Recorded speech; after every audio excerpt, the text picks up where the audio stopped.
Acredite ou não, a MikroTik já teve RouterOS versão 1, versão 2, versão 3. E eu não conhecia a versão 1. Acho que foi um negócio mais interno, assim, não foi tão público. A versão 2 foi que ficou mais popular. Foi quando eles passaram a utilizar o Winbox.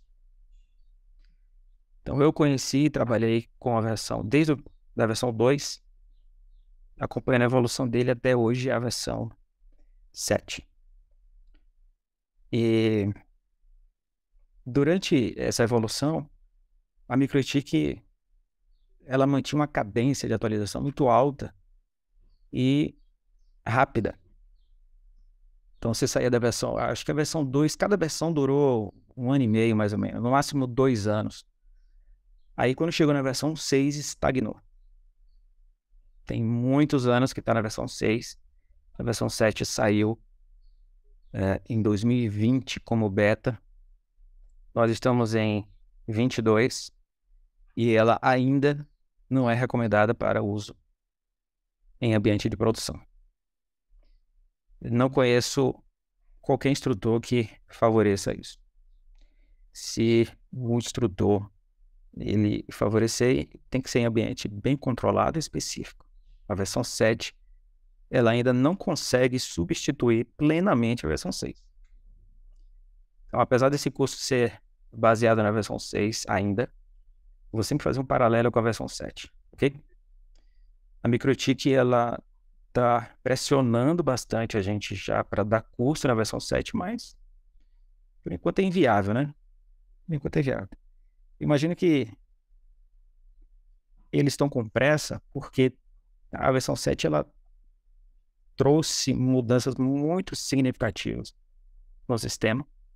Eu diria que de todas as anteriores foi a mudança maior de todas. Mas depois eu falo sobre versão, a gente volta um pouco a comentar sobre esse tópico. Aqui é o centro de treinamento da MikroTik, não é a sede nem escritório dele. Aí tem acho que 5 ou 6 salas de treinamento. Tá faltando uma imagem aí que eu devia pôr. Então é aí que a MikroTik hoje dá os cursos para instrutor e ela também disponibiliza gratuitamente as salas para qualquer instrutor que estiver na região quiser usar o ambiente deles. Eles fornecem a sala, os roteadores, água, chá. E só. Mas tá bom demais, né? O problema é ter que ir lá. MikroTik RouterOS, ele é o sistema operacional da MikroTik. Ele é, portanto, um sistema comercial proprietário, mas ele é baseado no kernel Linux. Então a MikroTik pegou o kernel Linux e desenvolveu o sistema em torno dele. Muita coisa de código aberto foi aproveitada, especialmente no início, e a MikroTik com o tempo foi reescrevendo os códigos para poder fechar tudo. Então hoje, se você quiser acessar o código do DHCP que a MikroTik usa, você provavelmente não vai conseguir, porque eles já reescreveram tudo.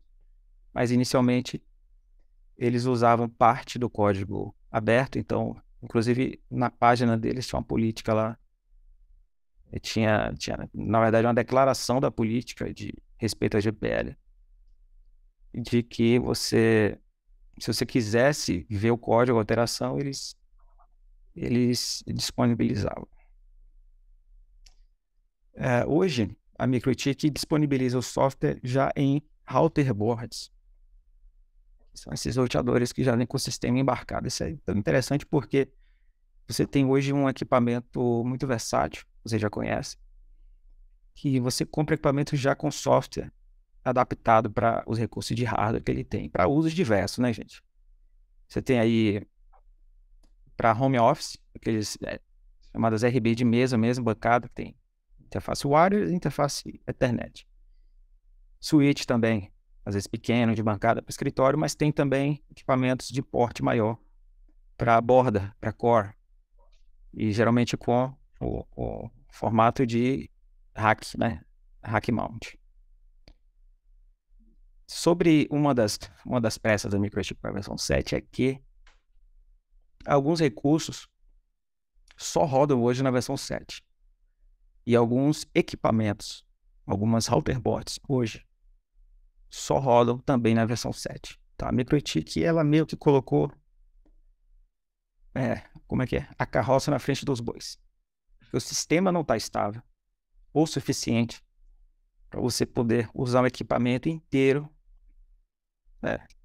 em cima de uma versão que vai estar sendo responsável por uma rede talvez muito grande. Esses equipamentos que eu estou falando, que só roda na versão 7, são aqueles switches de 40 GB com porta de 40, porta de 100 GB, roteadores que fazem roteamento também nesse nível, que só funciona na versão 7 porque é na versão 7 que a Routing Engine foi reescrita e otimizada. Então hoje, para você passar banda alta usando MikroEtik, tem que ser na versão 7. Agora, outra alternativa é você também usar a VM, que foi lançada a partir da versão 6. A MikroEtik disponibilizou uma instalação pronta para a VM, que é diferente de você baixar ISO e simplesmente instalar. A VM, deixa eu abrir aqui o site.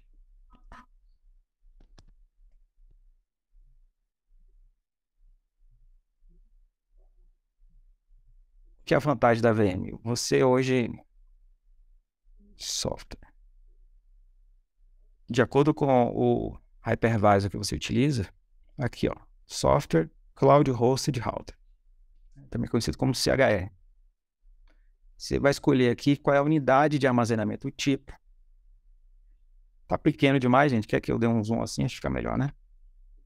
Tá tranquilo. Então você escolhe aqui o formato da unidade de armazenamento de acordo com o seu hypervisor. E isso é o disco virtual. Então, o sistema RouterOS ele já está instalado. Você vai simplesmente criar a máquina virtual em torno dele. Quanto de CPU, quanto de memória, quantas interfaces. E aí, esses caras, eles já têm aqueles plugins específicos para cada VM. Então, se você tem um VMware, aqui ó, que é o VMDK, esse cara já vai ter o VMware Tools. Você tem o Zen, por exemplo, pode utilizar aqui o OVA, né, que é o formato aberto, ou RAW, você também já tem a compatibilidade com esses plugins de outros hypervisors. VHDX é o Hyper-V da Microsoft. VDI é o formato padrão do VirtualBox, é isso. OVA é um formato de código aberto, é um padrão para você poder importar máquina. Isso aqui não é o disco de armazenamento, você vai importar uma maquininha já pronta. E o RAW é talvez de todos o formato mais flexível, porque também é aberto, é simplesmente a unidade de armazenamento. Que é o que o Proxmox usa, né? Por conta do QEMU, é o que o IVE utiliza, também é o IMG, esse RAW. E funciona, tá aí, você pode baixar, é gratuito. A gente vai falar de licenciamento mais tarde. Na verdade, o licenciamento para a máquina virtual é um pouco diferente. Qual é a limitação que a gente tem na VM? É limite de banda. Vou mostrar para vocês na prática. Voltando aqui. Eu achei interessante que a MikroTik agora lançou uma price PTX Expert. Você explica no servidor. Rapaz, que negócio interessante, né, bicho? Pô, violento aqui, cadê? É meio alucinante até, né? É porque é uma coisa que eu já pregava há um tempo atrás, era você rodar aí da MikroTik no servidor, porque você tinha um hardware mais forte. E Aí, impactado em nível que é as partes tem 200 processadores, né? Vamos dizer lá, Backnet 2 tem 72 núcleos. Você ia estar usando um servidor com, vamos dizer lá, 8 núcleos. Quando são 8 núcleos de alto processamento. E a exatamente, são 72 núcleos de baixo processamento. exatamente, Patrício. E essa é uma das vantagens da VM. Então, hoje tem provedor que prefere fazer POP, BRAS, em VM. Bota um servidor e instala o Proxmox e aí coloca aquele CHR lá. Ah, Leonardo, mas tem mais performance? Tem mais performance. todo hypervisor hoje tem tecnologia para fazer bypass de interface. Então, a banda que vai passar na CHR, por exemplo, vai ser direto da interface, que vai estar dedicada àquela VM. Então, imagina que o servidor vai ter uma interface de rede de gerência e duas de roteamento, duas de produção, né? Uma LAN e uma WAN. E você sai daquela limitação do chip de processamento por quantidade de interface que tem nas appliances. Exatamente, com certeza. Aí você hoje, é como se você abrisse, explora o potencial do router OS, né? E isso é o que eu sempre falava. Só que o pessoal, não, manda aí virtualizado, tal. Esse cara é um sistema rodando para cima da máquina específico. Mas o É. Herbert. Não, eu sempre fui a favor também, mas não pode ser feito de qualquer jeito. Isso é verdade. Eu já vi implementações de qualquer jeito. Já vi gente rodando no VirtualBox. Aí também não dá, né? O primeiro provedor que eu tive contato foi nessa época de 2008. Foi até com esse Jaman, ela conhece. E ele rodava o microchip nativo numa máquina, com 4 placas PCI, D-Link. As placas de D-Link eram AP. As placas de 2.4. E aí o provedor fugiu assim. É verdade. Exatamente assim. Não, e era assim que funcionava mesmo. Naquela época que eu comentei que eu trabalhava com FreeBSD, era a mesma coisa. FreeBSD, numa caixa, era o chamado PCAP. Colocava as interfaces de rede. Aqui também já foi assim, logo no início. Eu já vi muito provedor assim, porque só tinha isso. No início, não tinha um RB. As RBs, as primeiras RBs, as router boards, elas eram muito simples, né? Você podia fazer simplesmente a partir de AP. Mas com o PC, um x86, você tem poder de processamento mais alto. Enfim. Agora, a sacada dessa CCR aqui é que é um roteador completo dentro dessa placa. Essa interface aí é só a interface para você plugar ele no outro dispositivo. Mas tanto pode ser utilizada como placa de rede, como um roteador embarcado no servidor. Aí roda o Router OS. E roda aí também, de maneira independente, Patrício, do servidor hospedeiro. Então, no caso, a CPU que vai ser utilizada aqui, nesse cara, vai ser para fazer toda a parte de roteamento e firewall. Então, ele tem um processamento aqui, uma CPU específica, exclusiva para ele. Entendeu? Ele não vai fazer uso da CPU do servidor, no caso, para virtualização, como a gente estava comentando, tá? Não é o caso. Não é o caso. Mas pode ser feito, sim, se você, por exemplo, aqui nessa CHR, você não usar a interface, você pode entrar lá no RouterOS e configurar a interface de rede para fazer bypass, e aí lá no Proxmox você usar ela como interface dedicada. Né? Você tem aqui uma interface de 100 GB, 100 GB a um preço microchip. Né? Pode botar ela. Exatamente. Isso aqui é sinistro. Bora lá. Alguns dos recursos da microchip: protocolo de roteamento dinâmico, suporte completo 802.11, que é o padrão de Wi-Fi Alliance, ABGN, AC, AX, né, que é o Wi-Fi 6. E também, pessoal, tem o Wave 2. O Wave 2 está disponível como teste na versão 7. São outros padrões de Wi-Fi. Firewall, controle de banda, tunelamento, vários tipos de túneis e VPN, e controle de acesso de usuário, DHCP, proxy, hotspot e muito mais. A família de equipamentos hoje é extensa. No início era muito escassa. O que eu estava me referindo é essa daqui, olha essa placa aqui na direita. Ó. para quem trabalhou nessa época aí de PCAP, isso aqui é uma 433, tá vendo? Você tem aqui, ó, 3 interfaces para botar um cartãozinho wireless, 3 interfaces Ethernet aqui embaixo. Pronto. E aí você colocava isso aqui dentro de uma case, que podia ser uma case sua, customizada, ou uma case dessa aqui preta, que a Microchip também disponibiliza. Então, hoje a Microchip ainda disponibiliza esse tipo de aparelho. Interfaces, case. Muitas das séries foram descontinuadas, né, por motivos óbvios, questão de evolução técnica mesmo. Mas aqui no site dá pra gente ter uma noção, ó. Ethernet routers são roteadores sem interface wireless.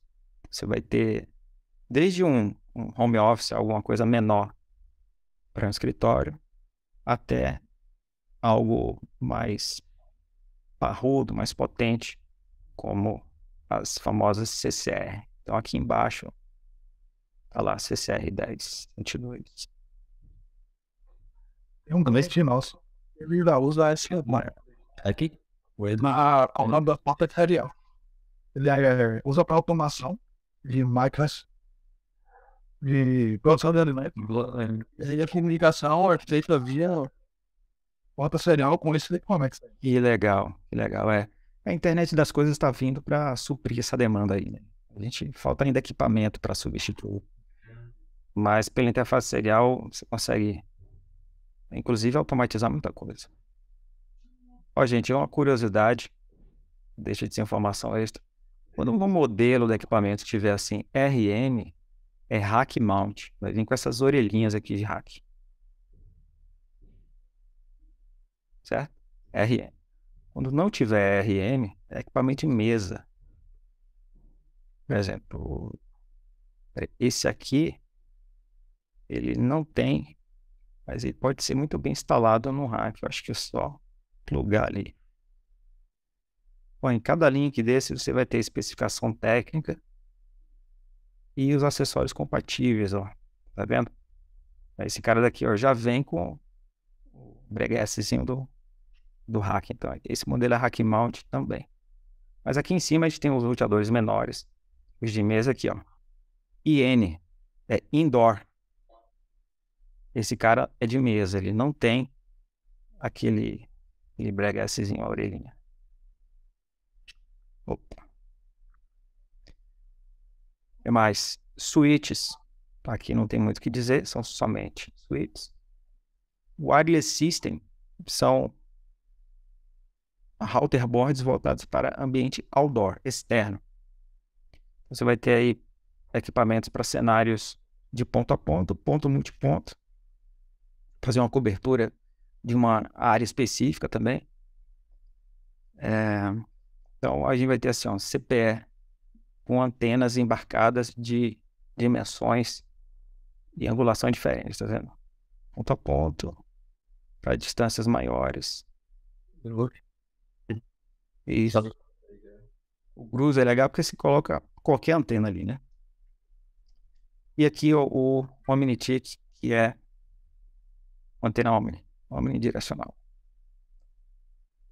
Então, todos esses já prontos para o ambiente externo, né? Próprio para intempéries, chuva, frio, essas coisas. Esse cara aqui que parece uma antena, ele é uma antena, mas ele tem um RB aí. Então é um conjunto. É um RB, tem uma interface Ethernet e interface wireless, mais antena. No caso do uso de um Groove, você tem aqui só o roteador e a interface para você espetar a antena que você quiser. Não precisa ser antena da Microtik.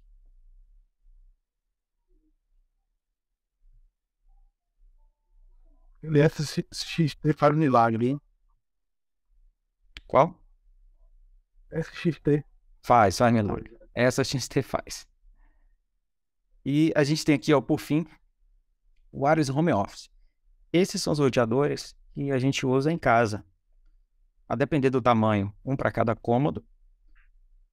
Então, você pode até esses aqui, ó, utilizar um para cada cômodo. E tem alguns maiores que conseguem mais de um ambiente. Você instalar em um ambiente centralizado, pode pegar até 2, 3 ambientes. Esse CAP é modelo de teto, ceiling, utilizado também para ponto de acesso central, pode ser um salão, uma sala de reunião, por exemplo, né? Um corredor de hotel e por aí vai. Atenção que alguns modelos têm 5 GB, outros não têm. Inclusive para baratear, esse aqui tem 5 GB, a AC já dá para ver aqui pela dica. Esses são os modelos que eu utilizo ainda para treinamento presencial. A vantagem desse cara é que ele liga com cabo de rede USB, rapaz. Olha aqui. Então, eu não preciso da fonte. Não, não é esse não. Esse aqui, ele liga com o jack ainda. Olha só, esse aqui, Leozinho, deixa eu ver. Tá entendendo, não? Esse. Rapid Olha que coisa linda. Esse Rapid aqui, Patrícia, não tem AC, né? É só 2.4. Mas ele, gente, liga com um cabo mini USB. Então, eu não preciso carregar nem a fonte. O próprio cabo USB, botar aqui no power. O aluno pluga na USB do computador, já era. Eu tenho um desse na versão. Oi, para fechar VPN com o escritório. Joia. Se for uma VPN, um pouco tráfego, né? E criptografia razoável. Até com criptografia boa fica massa. Esse aqui é o menorzinho de todos, mais baratinho. Agora o mais interessante é esse. Esse aqui eu ainda vou ter um desse. Aqui cabe na palma da mão. Para você viajar, você tá no hotel, alguma coisa assim. Quiser fazer um repetidor, tá com sinal ruim. Esse cara conecta no hotel, compartilha com você aqui. Faz uma VPN, show de bola. E a MikroTik tem. Oi. Agora tu vai filtrar você, né? Fazer um mini firewall pra você. Exatamente, para você e para quem tá ali, às vezes você tá compartilhando o quarto com um colega, enfim, ou família mesmo. Rede mesh. Quando Rede mesh, eu nesse daí. todos fazem rede mesh. Tem a possibilidade de fazer, mas eu não faria com todos. Aí vai depender da CPU. E também do chip do rádio. Tem uns produtos que a MikroTik desenvolveu há pouco tempo atrás, há poucos anos atrás, que são bem interessantes. Eu acho que a versão mais ideal para você fazer rede mesh são as OIAS. Essas são mais interessantes, porque tem um processador específico para o wireless. Você está falando do quê? OIS é um modelo ou é o nome do chip? O modelo do equipamento no final dele é OIAS. Ah, sim, o IAS. Ele tem o quê? USB, né? O que mais? Tira só as primeiras lá, as vermelhas e pretas. As capas são vermelhas e pretas. Vem o wireless, system, e depois tem isso com o modelo OIAS. Aí, Essas com Wi-Fi. Essas com Wi-Fi, ela tem um chip, um processador específico para Wi-Fi. Aí ela é melhor para rede mesh. show, perfeito. Ótima informação.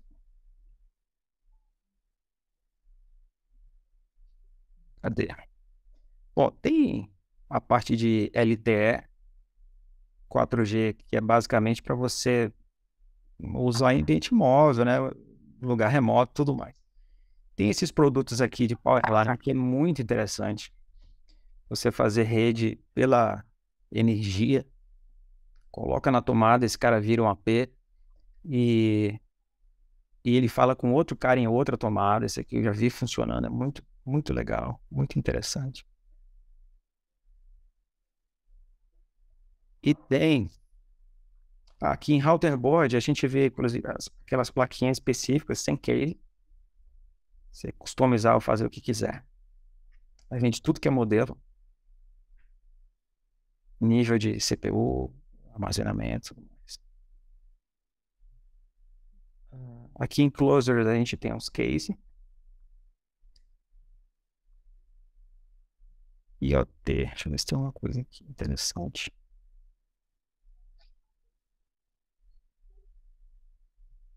Tá, não. Interface. Tem uma interface que eu achei formidável. Eu conheci no Moon. É pro... Vamos botar aqui. Que é pro técnico que tá na rua, rapaz.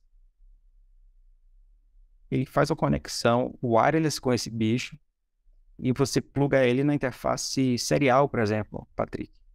Aí você tem uma console sem cabo serial, entendeu?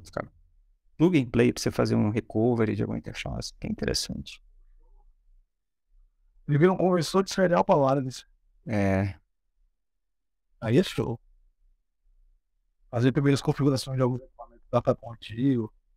OLT, show. sim, exatamente. Não é só para microchip. Você conecta no Wi-Fi e já fala serial com serial. Bom, é isso. Dá para explorar bastante aí a parte de modelos. Nós temos primeiro acesso. Bom, aqui a gente vai começar daqui a pouco a fazer o nosso primeiro acesso aí no IRI também. Unboxing. Comprou a caixa. Quero acessar. Como é que eu faço? Você pode acessar via console, cabo serial.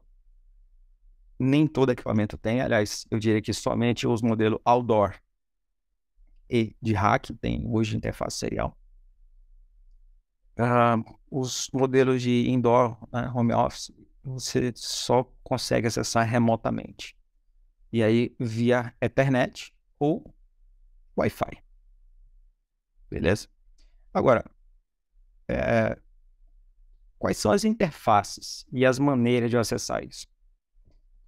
Quando eu estou acessando a serial, eu vou precisar de um emulador de terminal para poder fazer essa interface.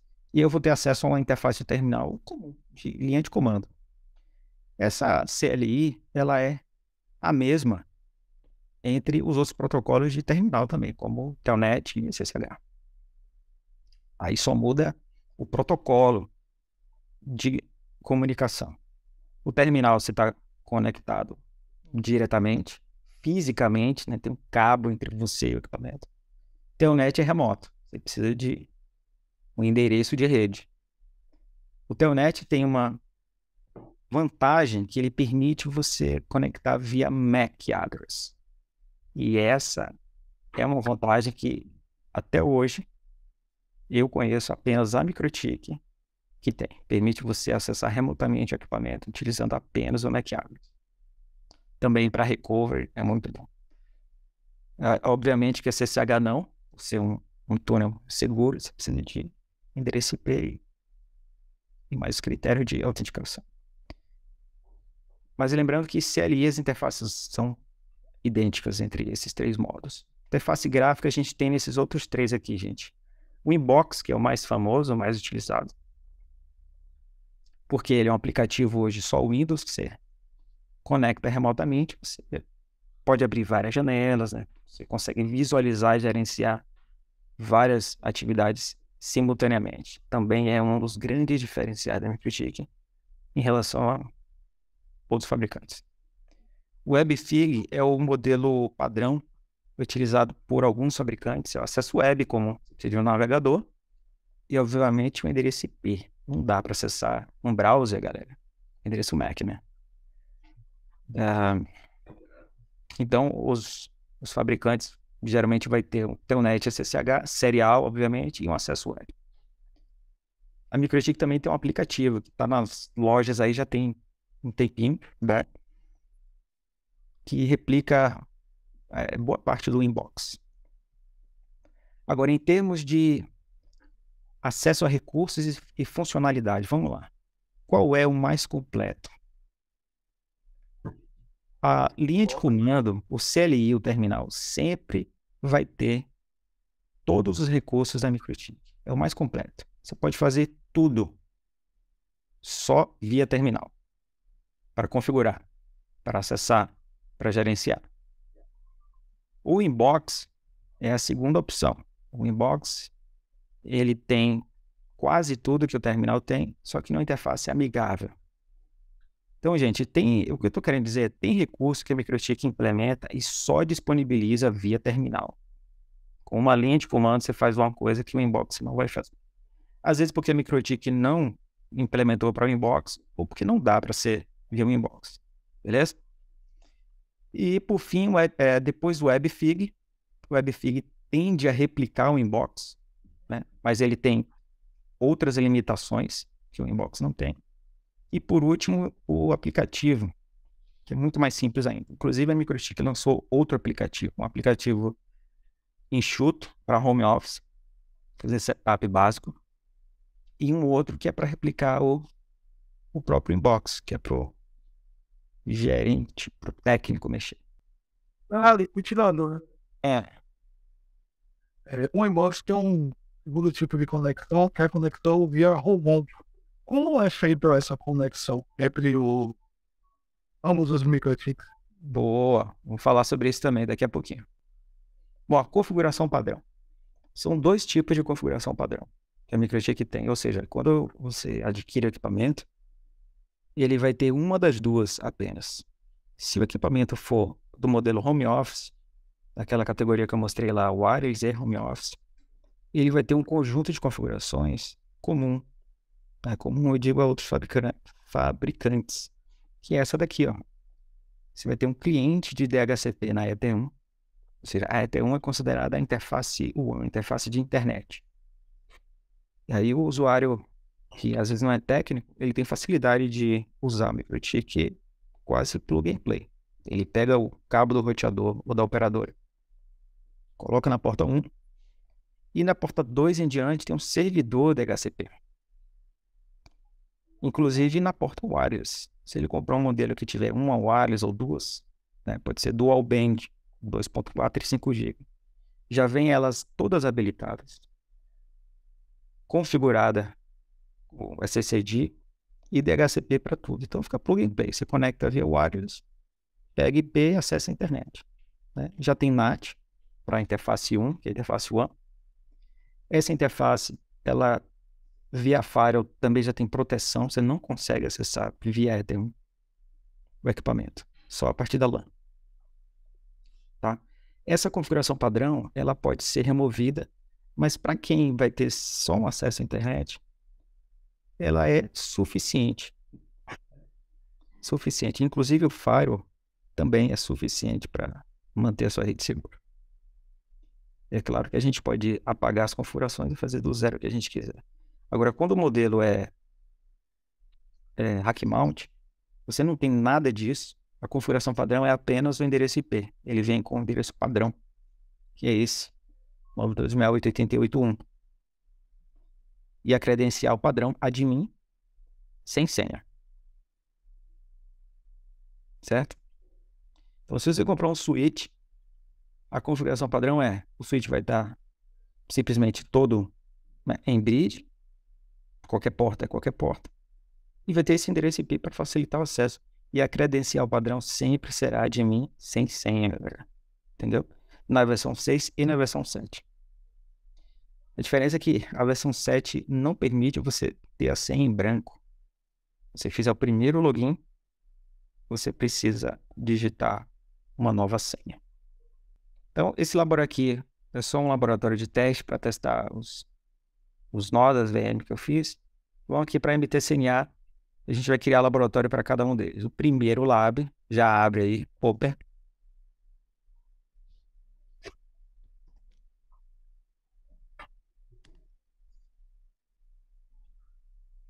Beleza.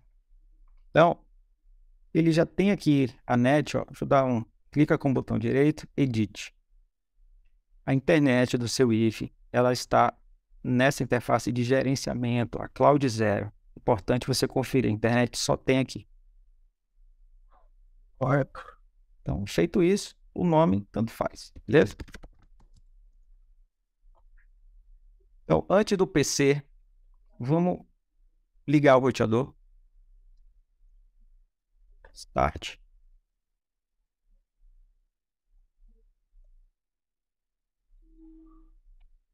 E para acessar ele, o router, pessoal, via Telnet, vocês vão precisar fazer uso. Ó, copia o seu endereço lá embaixo. Vou mostrar para vocês aqui, ó. Já tem essa manha ou não? Acho que já, né? Peraí.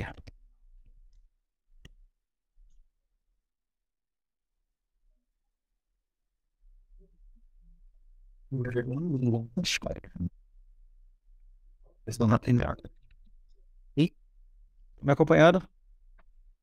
Sim, sim. Ó, pessoal, eu só liguei aqui o MikroTik. O Linux está desabilitado. Ó, Telnet. Coloca o IP do seu IVE 92.168. 88, não sei o que. Né? 11, 12, 13, não é isso? Sim. Dois pontos, não é porta, né? Porta. O primeiro nó vai ser sempre o quê? 3. Cadê? Vai ficar aqui. 3, 2, 8. 3, 2, 8, 9, 7. É o primeiro nó que você vai colocar no mapa. O segundo nó vai ser a porta sucessiva. Então, o Linux seria esse aqui. Mas por enquanto não vamos acessar ele não. Dá esse telnet aí, vê se abre a console do MikroTik. No meu caso, vou colocar IPv6. Depois eu vou fechar a VPN também para poder ficar igual a vocês.